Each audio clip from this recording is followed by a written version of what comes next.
Hello दोस्तों, सट्टा शुक्ला लोकगीत चैनल पर एक बहुत प्यारा सा सोहर गीत लेके आई हूँ।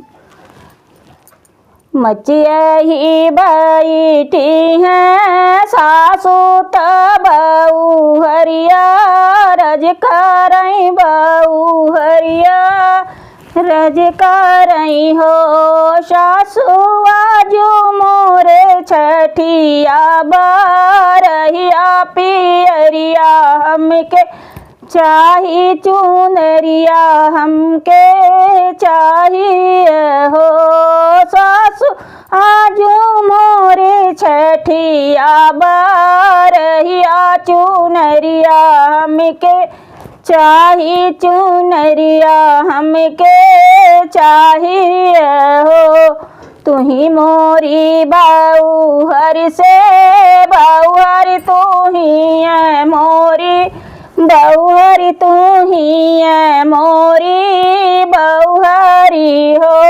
बहुहरी गाजने से चुनरी पांगई बहुहई नीति पहिरियो हई नीति पहिरियो हो। बहुहरी गाजने से चुनरी मांगई बहुहई नीति पहिरियो हई नीति पहिरियो हो। तुहरी चुनरिया सासु नीति के नीताई उठी पहिरा बनीताई उठी पहिरा बहो सासु भैया के चुनरिया शगुन के हई हमके चाहिए हई हमके चाहिए हो सासु भैया के चुनरिया शगुन के हई हमके चाहिए हई हमके चाहिए हो सासु मोरे नैहर नौआ पठावा चुनरिया मागवा चुनरिया मागवाऊ हो।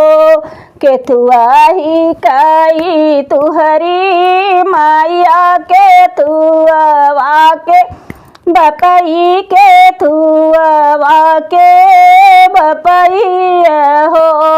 बहुहर के तुआ के होए बीरन भैया खबरिया नया में खबरिया माई हो।